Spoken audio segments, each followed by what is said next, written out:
Okay.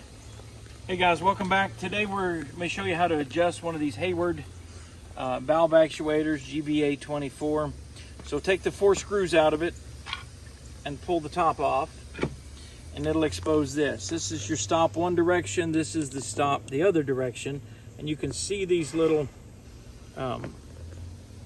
bumps, and this is what causes that to close.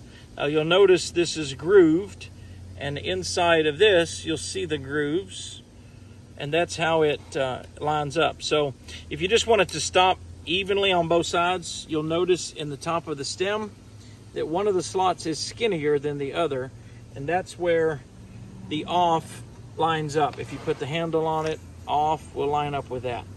So what we typically want is this to stop right in the center of that pipe, this to stop in the center of that pipe, and that's factory default. But if you want it to stop somewhere in the middle, like earlier, then we'll adjust the stop one direction or the other. So as you can see, we're closing the valve, and we want this to stop right in the center there. So this bottom stop needs to be right in the center to stop right at that, in the center of that pipe.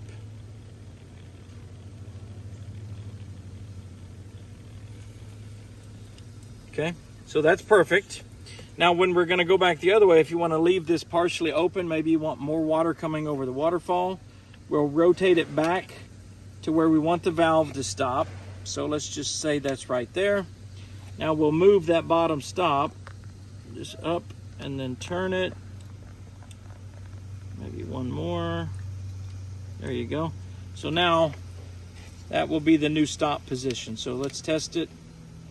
We'll come back and we'll go back to it. And now it stops right there. So that's only if you want to send more water over your waterfall or something like that, you can adjust it. Normally they're totally closed and you have a hot tub or a fountain spillover, but in the event you don't, this is how you adjust it. Guys, thanks for watching. If we're lucky, we'll see you on the next one. Be sure and hit that like and subscribe button.